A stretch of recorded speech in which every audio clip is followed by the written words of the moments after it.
Welcome to Rewriting Real Estate, Millionaire Moves and Modern Tactics with your host, Kimberly Falker, a coach, mentor and strategist for agents who are ready to scale smarter. On this show, you'll learn from high-performing agents who are building their empires with innovation, intention and no apologies. Whether you're an experienced agent stuck at a plateau or a rising star ready to fast-track your success, this podcast gives you the real-world tactics, mindset shifts, and lessons learned from those rewriting the rules. I'm so excited to have you on here. I'm so excited to make it happen. I appreciate it. So you're out in California. I am. I'm in the Bay Area, so specifically East Bay Area, so which is always confusing for people who don't know California, but just think of anything east of San Francisco. So the most notable city is Oakland. Okay, that makes sense. Yeah. All right, so most people don't start their life planning to be a realtor. What about you? No. It's funny, like even me getting into real estate, I got in through the investment side. So I started actually with flips before being a real estate agent. The real reason that I became a real estate agent is because the lady that I mentored under on the investment side, she was so quick and fast and used all this terminology. And I was like, I have no idea what the hell you're talking about. So I got my license because I was like, I feel like this will fast track me understanding all this stuff better. And then like maybe I'll just be able to buy my own properties or sell my own properties. That was kind of like my first thing, and I helped a friend buy, and it was just off to the races from there. Now, before investing, did you have another career first? I did. Okay. I was a barber for a good amount of years. Yeah, wow. So I was a barber in San Francisco, and I liked it. I kind of liked the somewhat entrepreneurial aspect of it. Yeah. But I was still, as a few years went on, I was like, I'm tied to this chair. Even though I could kind of make my own hours in a sense and things like that, I was really tied. And the more I thought about real estate, and that's kind of why maybe in the back of my mind I got licensed too, was just kind of thinking now I can have more freedom. I don't have to commute into a place or drive to a place and be stuck there. So that was my kind of segue of how I saved a decent chunk of money to get into the investing side of things and then go from there. Now, did you have your own shop or did you work at a chair in another? I just worked at a chair as an independent contractor. Okay. Yeah. I've never met a barber before. How'd you get into that? That's awesome. How'd you get into barbering? So I think lightly because my wife, she was a hairstylist before I was a barber. And it was one of those things where I'd bought my house at a very young age with my brother. So I was 19, he was 21 or 22. And it was kind of same thing, kind of fell into a little bit because my aunt, it was actually foreclosing on her. So we got the loan modified, we fixed it up because we had to make it look habitable because it was in really bad shape. And we were both able to kind of get into a home for about $10,000 a piece, which was really, really lucky in 2011, 12-ish, which was a great time when things were just really coming up. So that's kind of like really in the back of my mind, I think what kind of got me into real estate, because I looked at loosely kind of like what our equity looked like. And I was like, wow, we haven't done that much to this, and this is appreciated this much over time. So that kind of opened up my eyes a little bit. But yeah, it was more so just me kind of working. I did like a semester of college, and I was having to work and pay a mortgage at such a young age. So I just went full force into the workforce, just like serving tables, working 2 jobs. And then barbering was just something where I could put myself through a trade school in a sense and get it done, make a little bit more money, and then did the next thing into real estate. That's really great. Yeah, very entrepreneurial. Yeah. So you got into more of the residential. Give a quick kind of synopsis of your path when you first got started. How'd that look? Yeah.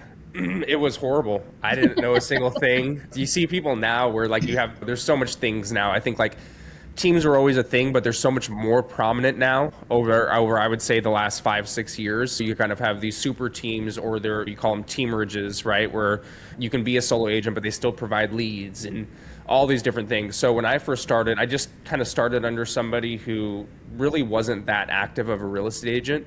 It was kind of just like, hey, I can hold my license and it's going to be really affordable for me to do so. So I didn't learn much the first year, and I really wasn't trying to be a real estate agent when I first got licensed. So once I knew I kind of wanted to start shifting out of barbering, and then I was like, okay, well, I have my license, I can start taking this more seriously. I did join with a brokerage that did provide leads, which kind of got me into like online lead generation and things like that. And then went to a brokerage from there, and then ended up at Real after that. So I've only been, Real is my technically 4th brokerage I've been with. Okay. And how Yeah. long have you been in residential real estate? 8 years Oh, okay. this year. Yeah. Yeah. Yeah. So then at what point did you start feeling that you were doing okay? Kind of what Yeah, shifted that's a for great you? question. I would say for me specifically, I think it was like truly like year 4. Okay. It was when like I don't know, I feel like kind of just really things start to click. And everybody's so different. It's kind of like what I was So true. getting at is like now some people will just have that great mentorship and hit the ground running. In year 1 and year 2, they're doing great. My year 1s through 3 were just awful. So, like I said, the first year I was kind of a little bit passive, and then the next 2 years it was really just kind of figuring things out and just really taking some of those bumps and bruises along the way that we all do, usually in the beginning of our careers. But yeah, I'd say year 4 and then year 5 started really getting good. And that's tough, kind of as like the head of the family. That's a bit risky to kind of put it all out there. How did you guys navigate that as a married Yeah, couple? 100%. So like I mentioned, I bought the house with my brother. We lived with my girlfriend, who is my wife now, my brother, and even at one point we had another roommate in a 3-bedroom home. So it was just being as cost effective as we possibly can. My wife's a stay at home currently with our 2 young daughters, but she was working as well at the time, and going through all those things of living with your brother and your wife, and at one point another roommate, and eventually we were making it up to where we could drop that roommate and just have a little bit of extra space. But just those fun young moments, right, where you're just kind of getting through it and just navigating life and doing the best you can. Yeah, yeah.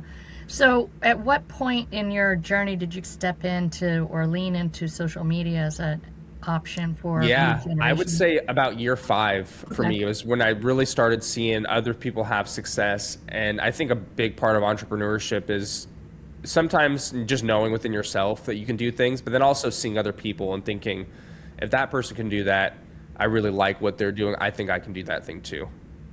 Were you involved in any sort of like coaching or conferences? Did you learn from others somehow in that way? Yeah, it was really more. We did do coaching for a little bit. So I guess one big aspect I'm missing is that I started a video marketing company geared towards real estate agents in about year 5 with a business partner at the time who was also a real estate agent. And that was pretty successful for a little bit, but the profit margins just weren't there. So a lot of, I guess, a video marketing focus was me paying so much attention to what other agents were doing to try and help that business. So it was kind of just like a different lens that I had, but also still practicing real estate during that time and still promoting and marketing myself a lot with the tools that we have and the employees that we had for the video equipment and all that stuff that we had as well. So that was about year 5. I want to say around year 7 that ended, and 7-ish, 6 to 7, give or take.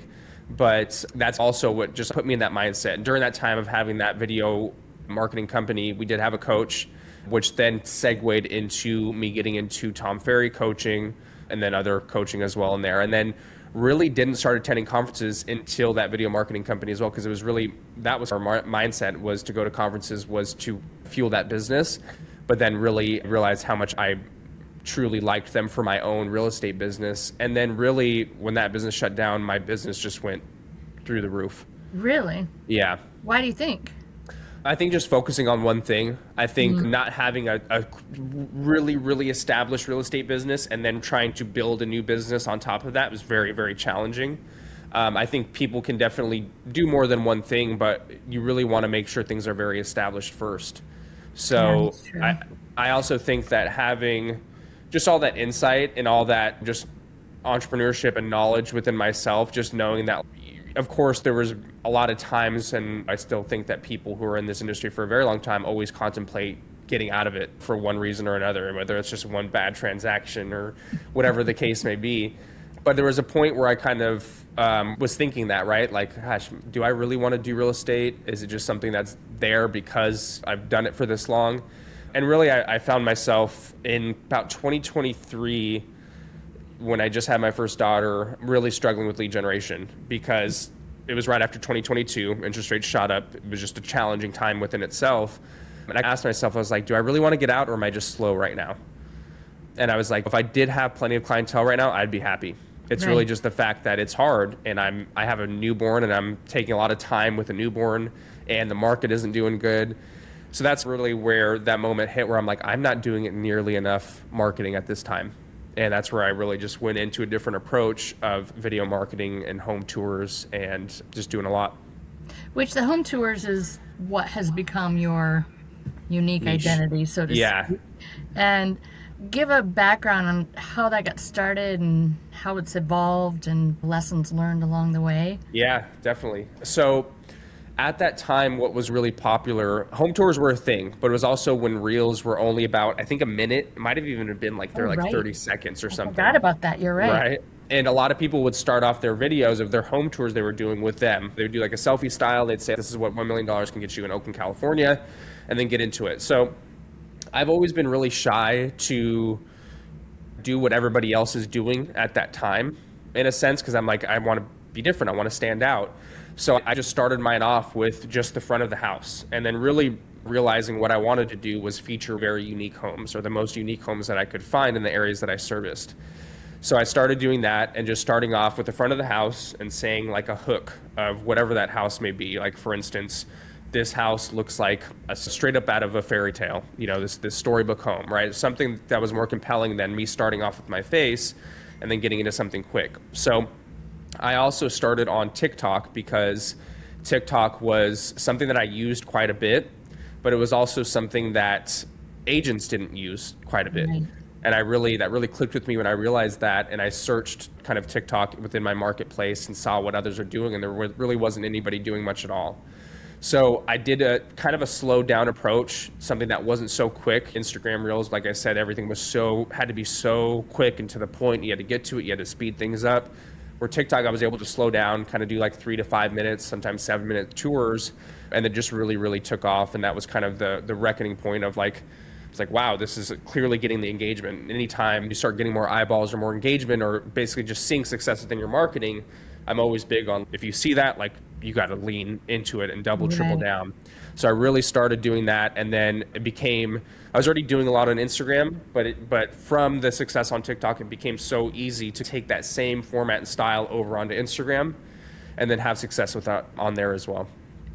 What made you think about doing that? Just like you said that you didn't want to copy other people, but those are called, what, faceless videos? So what kind of, was there an idea that prompted it, or? There was an agent in another market who I saw that was doing something very similar, but she would do basically live kind of walkthroughs. So it wasn't as like strategic behind it. It was kind of more so just like shoot and go with her. For instance, like she would talk in real time while she was doing those. So that was Summer Hudson. I always love to give her props for kind of just giving me that inspiration or that spark that I saw. But for me, the way I did it was in a very similar format, but I would do a voiceover after. Oh, okay. That way I could really, like, you could have a script and you could make sure that you're. So I don't do a script. There's some people that do, and they have great success with it. And I think that's always part of when you're starting video marketing or starting different ideas that you think you like or relate to. You just try it and see what's going to work best for you. But I just go off the top of my head. I pull up the MLS so I have the right information. And if I want to do a little bit more research on the home or the neighborhood or whatever the case may be, then I have the time to do that, to really educate the audience who's watching it, rather than just kind of like going off the top of my head and kind of rambling and maybe not providing the best value. So it's really like about getting them something visually pleasing, but also adding that audio component and really educating them and teaching them.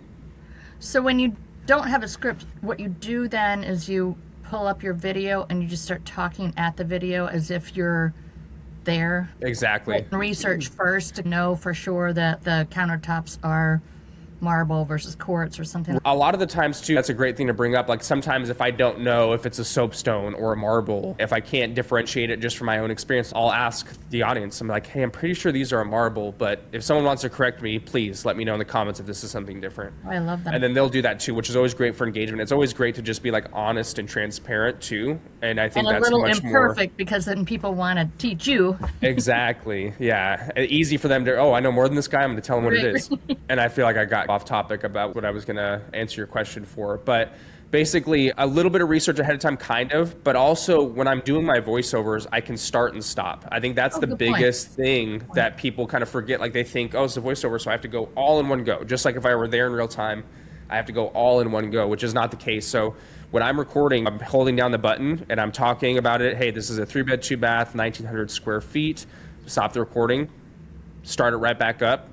4,500 square foot lot. This is in the Oakmore neighborhood of Oakland, and then stop if I need to read a little bit on the MLS or whatever the case is. But of course, like, because I work the area and it's become so natural, it's like anything. You start these styles or different marketing, whatever it is. In the beginning, it's a little bit of a learning curve, but then it becomes so natural. And these neighborhoods, and you talk about what you like about these neighborhoods or the style of homes. You know what comes with them. So it's all just muscle that builds up over time. That's a good point. Yeah. And these are not always your listings, right? No, I'd say 90% of the time they're not. What's your process for getting that I know every state is different. I'm here in Florida, and it's pretty darn easy and loose. I don't know how it is in California to. Yeah, I think we're pretty similar. Yeah, we're pretty similar to a Florida. Even regardless, laws are always different. I think and honestly, I couldn't tell you what our laws are. I'm sure we have to get permission. That's probably a law. But I would do that regardless, no matter what state I was in. Do you I just would make the appointment, or do you tell the agent in advance you're going to do it? Yeah, I tell the agent in advance, so I have a specific template that I use, or basically I say, hey, this is Roland Osage with your broker. I'd love to preview your listing tomorrow at whatever time, and I would love to do some social media photos or videos if that's okay with you. I'll always like to tag or mention you in the video with your name as well as your brokerage. Just wanted to make sure that was okay. What's your percentage of no's on that? I'd say like maybe 20%. Okay. Yeah. When they say no, to me, it's like to their advantage. Because I've had many agents reach out to me and say, I'd like to put your recent sales in my newsletter or my postcard. I don't care. Or my listing, because there's enough to go around.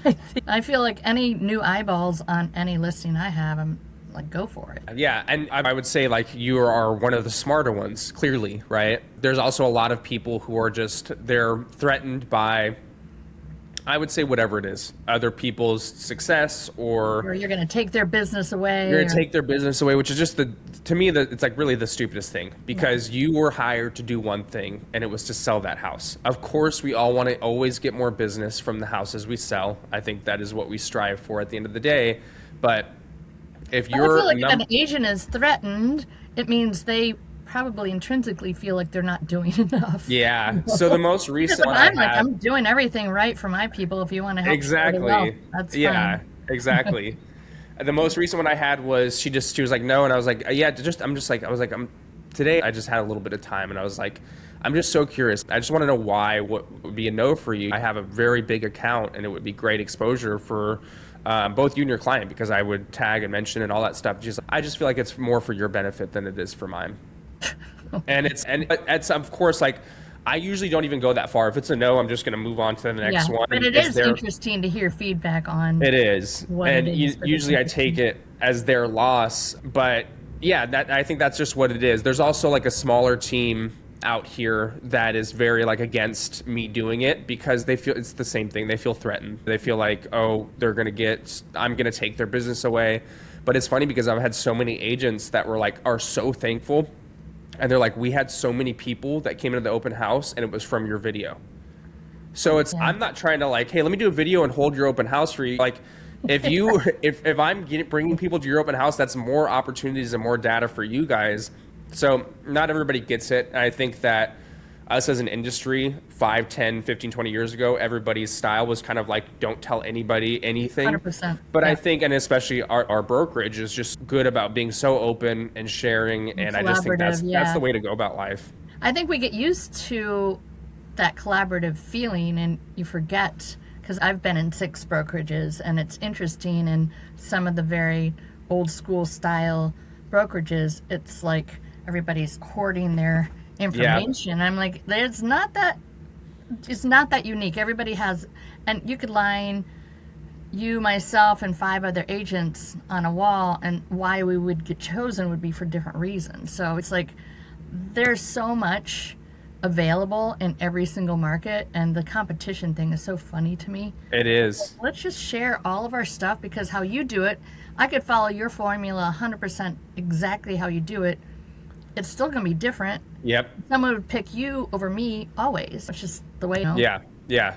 But it's funny. It also feels, I guess, flattering in a way for people to feel threatened. When some of them, they'll sell so much more than me, right? They've been in the industry for 20, 30 years and just have such a lock on the neighborhood and such market share from a listing standpoint. So take everything with some positivity as well.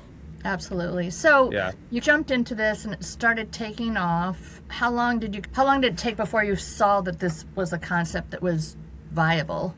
Honestly, the first video, because I had people DMing and asking to see the home, right? And what's the address? Can you tell me more about the neighborhood? So I was like, oh, this is already that very first video I posted in that style on TikTok. It was like, that was all the proof I needed.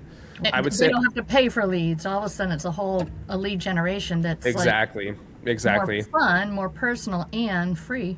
Yeah, exactly. For 10 times not free, but in a sense, still free, right? Compared to what we have to pay for lead generation as real estate agents, which is crazy. But yeah, I think it was really more so that first video. And then like probably for the first closing, it probably took 1 or 2 months. So I actually got that closing from it. But it's the same thing. It's just like you see those results and you just really double or triple down on it, because you have to like trust and know when something's working really well. I've had so many people that are like, oh yeah, I had this one video, it like hit like 1 million views. And I was like, oh, did you do like more of that? And they're just like, no. But it's that's as simple as it is. It's like you see something or one of your posts that jumps out way more than the others. You just keep doing that. Yeah. So what did you start off with the same cadence that you have now? Like what's your schedule or what's your cadence for videos for the So for me, I guess just to take it from start to finish, it's every Monday I'll go through the MLS and pick out my properties, set aside those properties like into my email. I'll then reach out to the agents or have my assistant, just depending on my workload for that day, have my assistant reach out to the agents with that same template and get the yeses and the nos, map them all out on my Road Warrior app that I use and make it as efficient as possible. Then every Tuesday I'll go hit those properties. So usually I'll do about anywhere from 5 to 7 lately for the week. And then once I get back to my office, I'll do my voiceover, pull up the MLS, do the voiceover.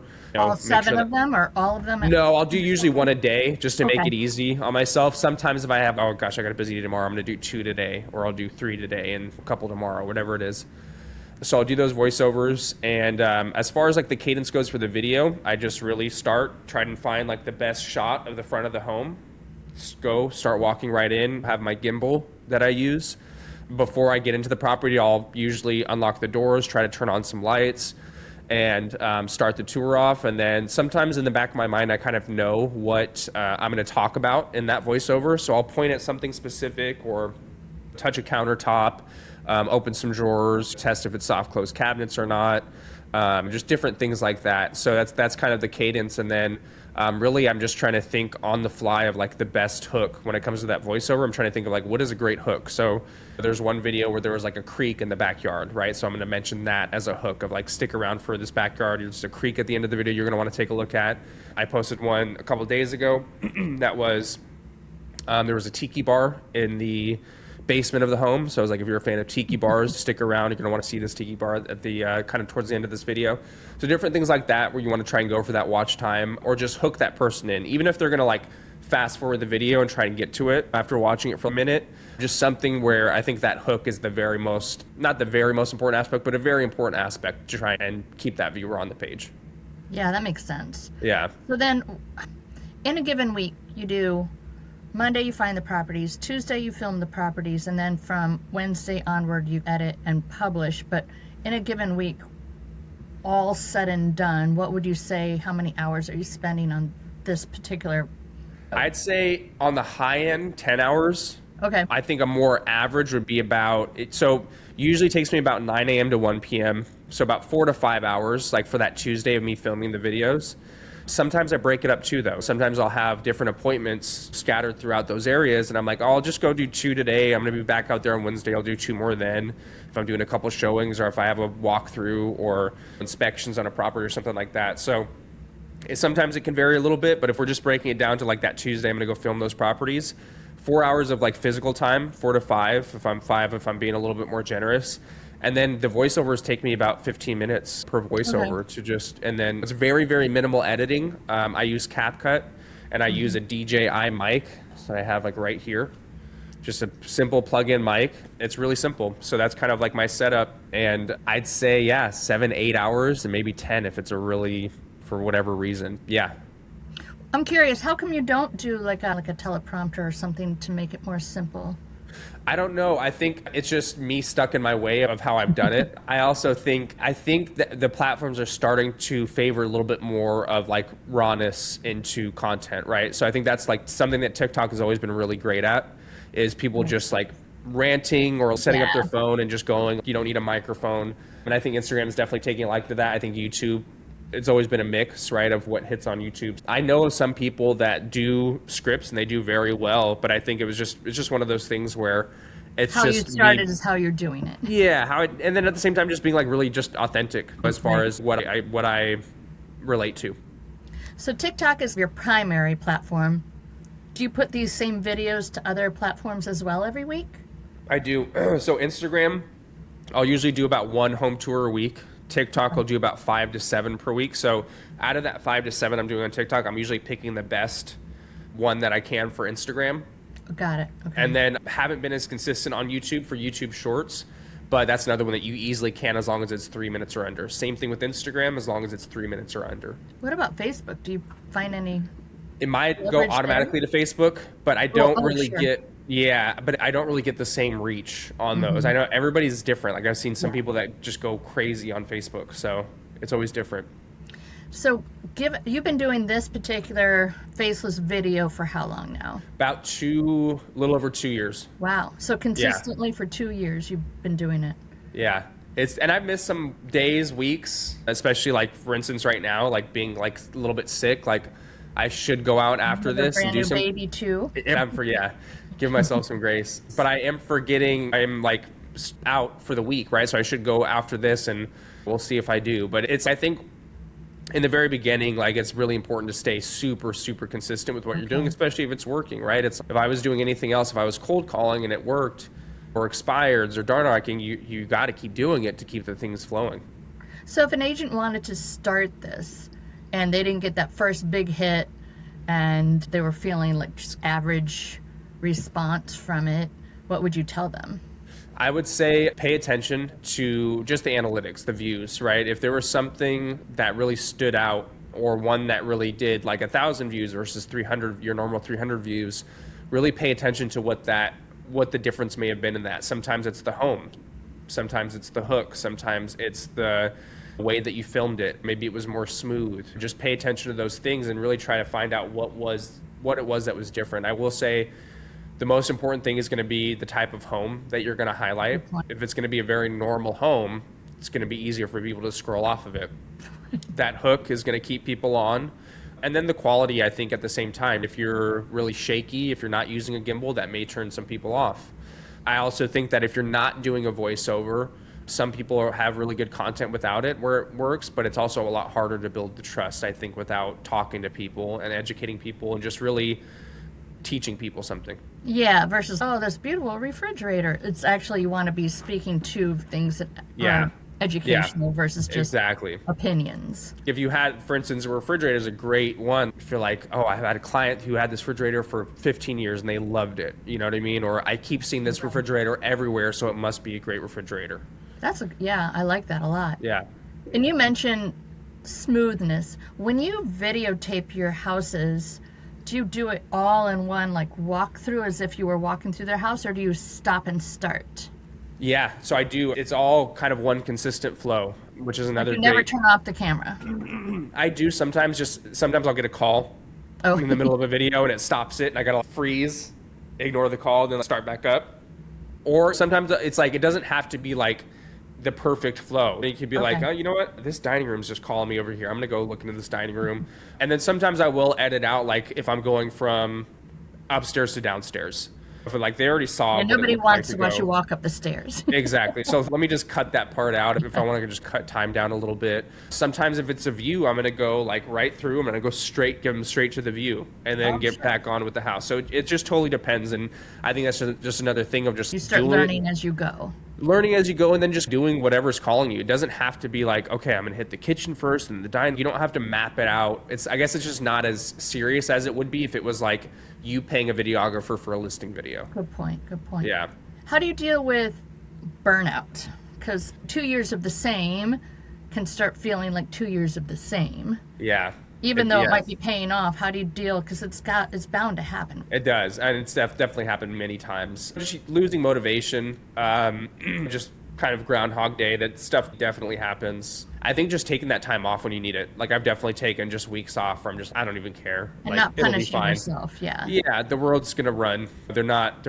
Nobody's hurting. Waking up in the morning upset that I didn't post today. It's like just thinking of like times like that. I would say this is the biggest thing. I've definitely just taken. Yeah, those weeks off, especially like this last week from Christmas to New Year's, inventory was dead. And it's just one of those things where it's like, I'm not going to go and just shoot homes just to put something out there. To me, it's got to fit what I usually do.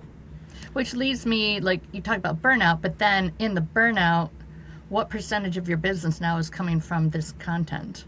Yeah, so for me this year and last year, it was 1/3. So, a little over 33%. So out of 45 transactions, it was 15 transactions directly, but then 9 of those transactions were from agent to agent referrals, which really heavily relate to the content sometimes within itself too, of just staying really relevant and in front of your peers too.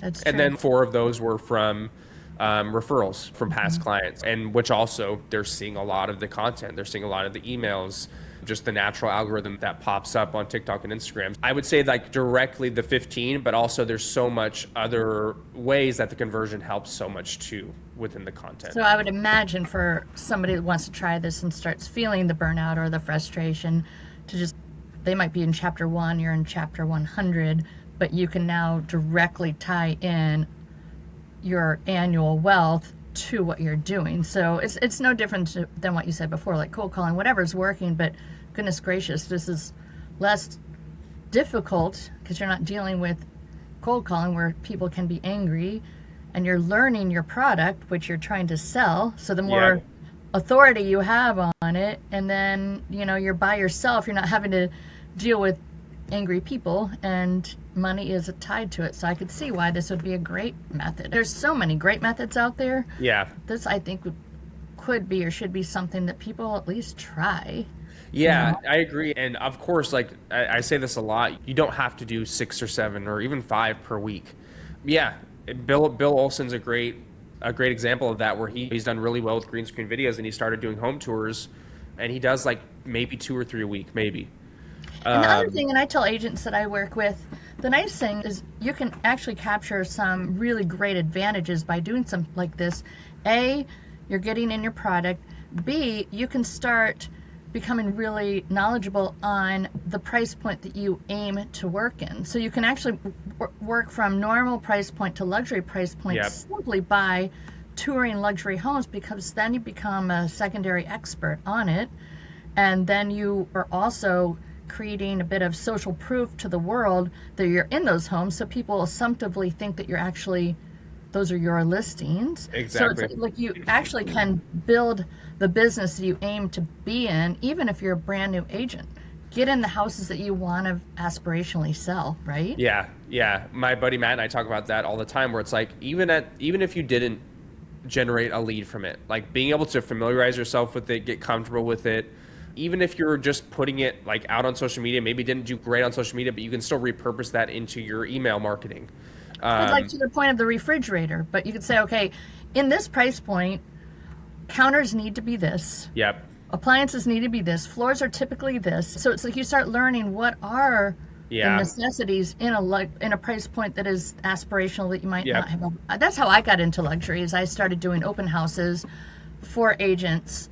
Not my listings, but in the price point that I aim to be in. And then I would preview all the houses that were the competition of the house that I was going to do the open house. So then I knew exactly what the attributes of a house in that price should be or need to be. And you start learning it. It's so funny you brought that up, because it just gave me a light bulb moment to maybe say to some agents, if they do say no, like, oh, do you hold every single open house yourself?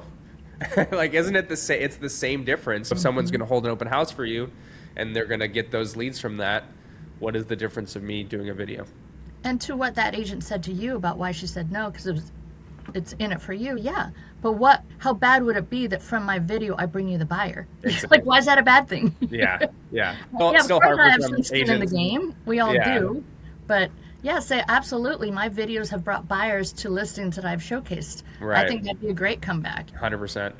Thank you so much, Roland, for your time. I'm so excited for producing this. But I always like to end my episodes with this question. And I think that I probably picture what your answer will be. But if you had to leave California now and move to a state you've never been in, don't know anybody, you have no sphere, no friends, no contacts, and you had to start over again tomorrow in that location, picture somewhere Timbuktu for you.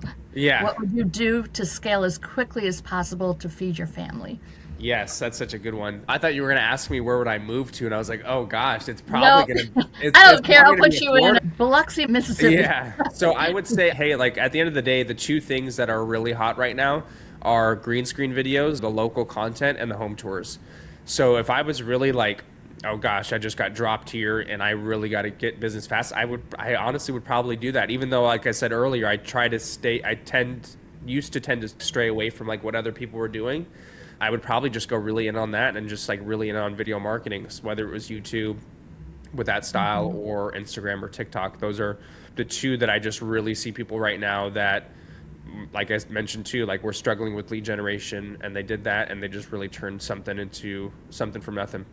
Yeah, I love that. Especially with your style of faceless stuff, you immediately would learn the houses in that market and the price points. Exactly. So brand new agent, that's exactly what I would do. I tell all my agents when they're brand new is preview your product every day. Get off the screen, get into boots on the ground and open doors every single day. But now with you, I'd say have them do that plus do what you're doing. So then you have a twofer. You're learning the product in as best an agent, ways. I never used to do like broker tours or like really just tour properties just to look at them. I never used to do that. And this style of marketing is what made me do it. When I first got in license, there was no online leads. It was back in 2004. And I built my 6-figure business in my first year by doing other people's open houses. But by doing that, I created a whole strategy where I would preview all the houses within a 2-mile radius that are in that price point. So then I had knowledge. But I tell you what, I was up in Minnesota at the time, but I could drive through all the Twin Cities and tell you exactly the price for every house because I'd gotten in so many. And you could do that now, right? Oh, yeah. You could drive all over and be like, oh, that should be $849. You know? Yeah, exactly. And you're like, and they probably have this refrigerator and these kind of stuff. Right, that's funny. But that's actually would be a great series too, just like to kind of guess what's in that house. Yeah, and that'd actually be fun. Don't make the appointment yet, but drive by, okay, 123 Main Street. I guarantee you. I'm going to have to write that one down. And I know, we should both do that. This amount, and I guarantee you they're going to have this countertop, probably this range of flooring. You know? That's so good. But don't you think you could do that, right? Oh, yeah, for sure. If it was like a Craftsman or a Victorian or, mid-century model, yeah, for sure. Like the layout. Or you could drive by the ones that have a for sale sign. Okay, I'm going to predict within 10 grand what it's for sale for. Yeah. And I bet if it's for sale in the price that I'm saying, then it has this. If it's lower, it probably doesn't have this. If it's higher, it probably has more. So good. Yeah. I think from this, we're going to start a trend. Yeah, let's make a deal. Or we've got to make what's that old show? Let's make a deal. Right, exactly. Let's pick a house. Roland, I so appreciate everything, and I look forward to seeing you in person again some point. I know. I'm so glad we were able to make this happen. I know we had some failed attempts, but this is super fun. I got into a fender bender, and something happened with you. Yeah, I think I had a baby or something. Yeah, I think you had a baby. But will I see you at Rev B this year? Yes. Awesome. Yes. I will see you there. We'll grab some lunch. All right. Thanks, Roland. Thank you. Take care. Have a great day, and hope you feel better soon. Thank you. Bye. Bye. Thanks for listening to Rewriting Real Estate. If today's episode challenged your thinking or gave you a strategy worth trying, share it. The right move at the right time can change everything. Subscribe and listen in next week for more insight, more momentum, and more ways to grow your business your way.